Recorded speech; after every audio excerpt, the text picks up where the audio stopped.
nama aku Angel. Nama gue Daniel Helro Hasian Tambunan. Dan gue sendiri biasa dipanggil Daniel. Nama gue Abraham. Hai semua, nama aku Yanda Aprilia. Nama panggilan aku Yanda. Nama aku Grace Renata. Halo, gue Hani. Menurut lu, seberapa penting RUU tersebut bagi masyarakat? Penting banget sih buat masyarakat, apalagi ini kan juga kasih dampak yang baik buat masyarakat.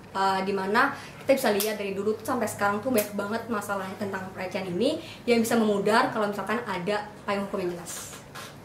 Menurut aku penting sih, karena RUU PKS kan concern utamanya adalah kekerasan seksual ataupun pelecehan seksual. Menurut gue penting banget ya, karena kan seperti yang kita tahu, yang diaturin di KUHP itu tidak sedetail yang ada di RUU PKS. Walaupun RUU PKS itu sendiri mungkin masih perlu banyak perbaikan, tapi lebih baik itu ada si RUU PKS itu.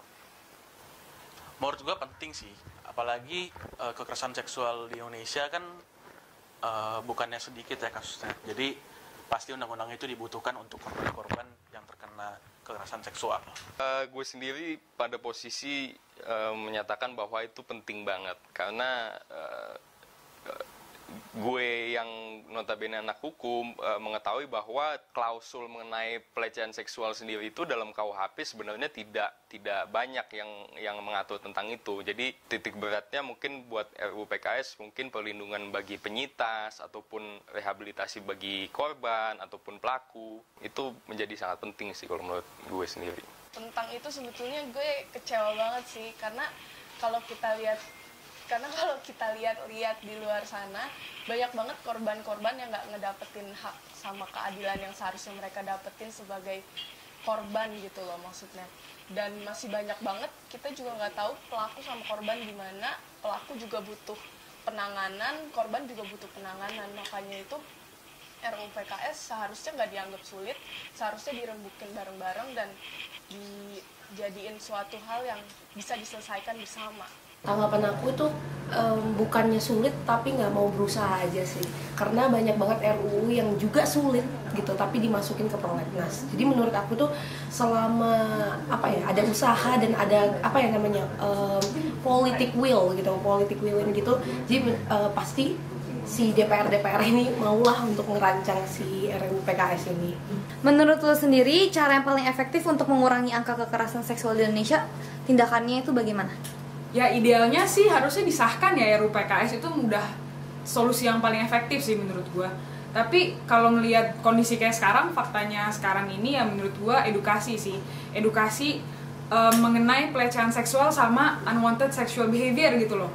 Karena menurut gua mungkin di Indonesia masih tabu ya pembicaraan kayak gitu. Jadinya orang tuh jarang gitu ada yang membahas mengenai hal itu dari kecil gitu, baik dari guru sekitarnya mereka sama orang tuanya dia. Jadinya hal-hal kayak gitu karena nggak pernah ditanemin, pas sudah dewasa udah telat gitu. Jadi makanya sekarang kita bisa lihat faktanya banyak kan pelecehan seksual dan kekerasan seksual. Ya pikirannya sih harus diubah sih supaya kita semuanya tercerdaskan oleh pola pikir yang benar. Jangan kita masuk ke pola pikir yang salah dan apalagi kita mendukung kekerasan seksual terjadi. Mungkin itu. Mungkin yang paling efektif ya dengan adanya RUU PKS itu sesungguhnya. Jadi udah ada peraturan yang mengatur, justru mungkin orang-orang akan lebih aware untuk melakukan tindakan yang seperti itu.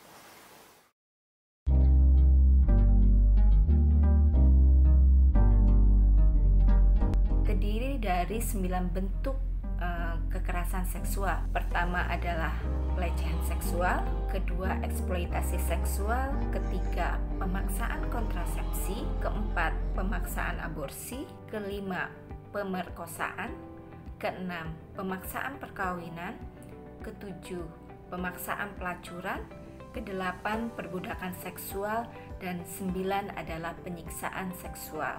9 bentuk kekerasan seksual tersebut dihasilkan berdasarkan kajian terhadap berbagai instrumen hukum nasional, internasional, dan kasus-kasus yang selama 13 tahun dihimpun oleh Komnas Perempuan melalui lembaga-lembaga layanan terhadap korban. Ke-9 tindak pidana kekerasan seksual itu coba kami dorong dalam usulan RUU penghapusan kekerasan seksual yang diajukan sejak tahun 2014.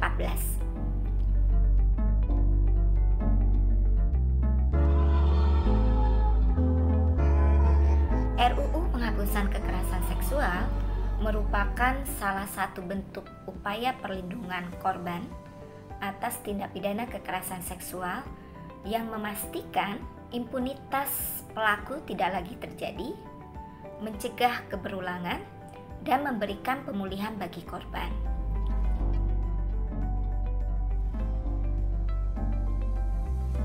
Sebenarnya kalau kita melihat di dalam perjalanan RUU penghapusan kekerasan seksual, RUU ini sudah menjadi prioritas prolegnas untuk jangka menengah ya, 2014 sampai 2019.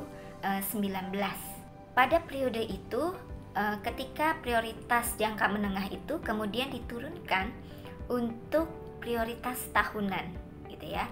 Nah, pada periode pembahasan atau periode prolegnas 2014-2019, RUU penghapusan kekerasan seksual ini belum berhasil disahkan oleh DPR. Kini RUU penghapusan kekerasan seksual masuk kembali ke dalam prolegnas jangka menengah 2020-2024 dan telah masuk ke dalam prioritas pembahasan di tahun 2021.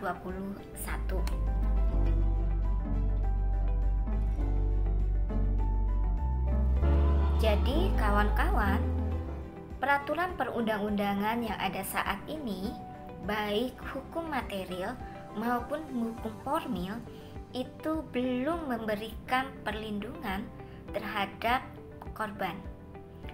Pertama, hukum material.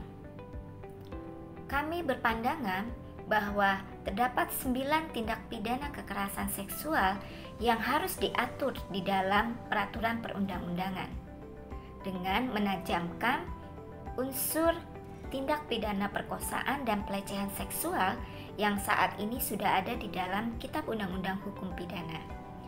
Tapi kita tahu di dalam Kitab Undang-Undang Hukum Pidana, pemerkosaan diartikan sangat sempit, yaitu hanya penetrasi penis ke vagina yang mengeluarkan sperma dan pencabulan.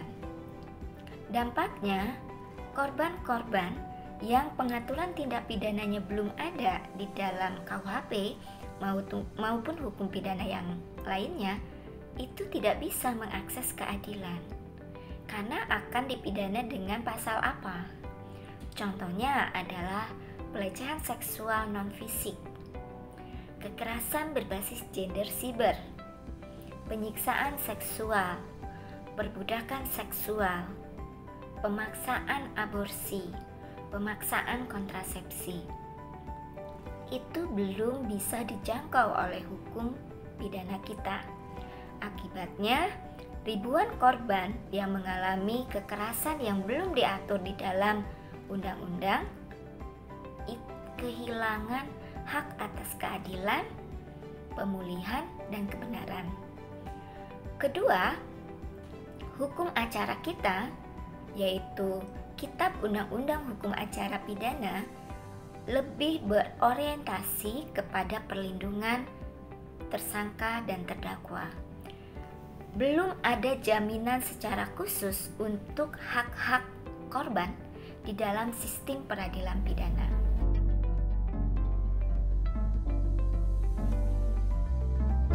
Penghapusan kekerasan seksual di Indonesia bukan hanya tanggung jawab Komnas Perempuan, tapi ini tanggung jawab kita semua. Tanggung jawab semua elemen bangsa untuk memastikan setiap kelompok, setiap perempuan, setiap anak perempuan aman dari kekerasan, terbebas dari perlakuan diskriminasi. Karena itu, kami menghimbau kita dukung RUU penghapusan kekerasan seksual sebagai RUU yang pro terhadap korban. Terima kasih.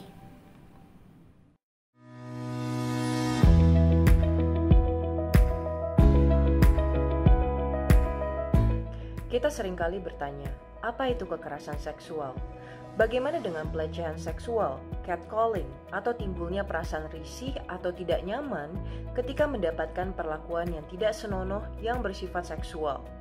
Banyak dari perlakuan demikian dialami wanita, pria, dan anak-anak, baik di berbagai kesempatan dan tempat, bahkan di lingkungan yang seharusnya menjadi tempat yang aman, di dalam keluarga, di rumah, maupun di sekolah. Sayangnya permasalahan ini seringkali disepelekan, tidak dianggap, tidak ditanggulangi, dan perlahan menjadi sebuah masalah sosial yang sekunder atau undercurrent. Kemanakah kita sebagai subjek hukum dapat bersandar dan berlindung, atau sekedar mendapatkan kepastian rasa aman yang seharusnya diberikan oleh sebuah sistem hukum? Sebagaimana yang telah dijelaskan oleh narasumber kita pada kali ini, bahwa sistem hukum kita belum menyediakan instrumen yang dapat menyelesaikan permasalahan sempitnya definisi kekerasan seksual. Alhasil banyak perbuatan-perbuatan yang dalam esensinya adalah kekerasan seksual menjadi luput dari ketegasan hukum itu sendiri. Salah satu instrumen hukum yang diharapkan dapat menjadi ujung tombak penghapusan kekerasan seksual adalah RUU PKS. Di dalam RUU ini, penghapusan kekerasan seksual meliputi pencegahan, penanganan, perlindungan, pemulihan korban, dan penindakan pelaku, di mana keseluruhan elemen tersebut diharapkan dapat menjadi senjata yang ampuh dan metode yang holistik untuk menghapuskan kekerasan seksual. Salah satu poin yang sangat penting dari RUU PKS ini adalah bahwa dijamin adanya pencegahan kekerasan seksual melalui pendidikan, infrastruktur, pelayanan publik dan tata ruang, pemerintahan dan tata kelola kelembagaan, ekonomi dan sosial budaya. Sebagaimana Lawrence Mel Friedman pernah mengatakan bahwa sebuah sistem hukum yang efektif haruslah terdiri dari elemen substansi, struktur, dan budaya hukum yang mendukungnya. Melalui perspektif yang holistik ini yang juga tercermin dalam RUU PKS, betul-betul diharapkan bahwa budaya hukum di Indonesia akan menjadi sebuah budaya yang memanusiakan manusia dan mencela kekerasan seksual itu sendiri. Kepastian, kemanfaatan, dan keadilan. Itulah tujuan hukum yang pernah disampaikan oleh seorang ahli hukum yang bernama Gustav Radbruch. Tidak adanya lex specialis atau instrumen hukum yang mengatur perihal kekerasan seksual secara pasti, bermanfaat, dan adil, alhasil akan menyebabkan permasalahan kekerasan seksual menjadi persisten dan mungkin inherent di dalam masyarakat Indonesia.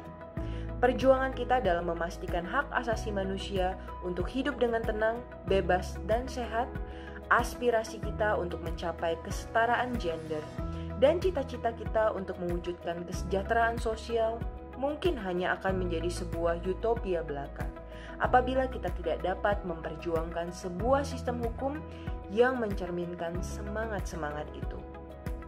Oleh karena itu, sebagai masyarakat Indonesia dan terutama generasi muda, mari kita tumbuhkan kepedulian kita terhadap pentingnya penghapusan kekerasan seksual. Terlebih lagi, mari kita dukung pembentukan sistem hukum yang melindungi segenap masyarakat Indonesia dengan menumbuhkan kesadaran, kepedulian, dan ketaatan kita terhadap hukum itu sendiri. Sekian dan terima kasih.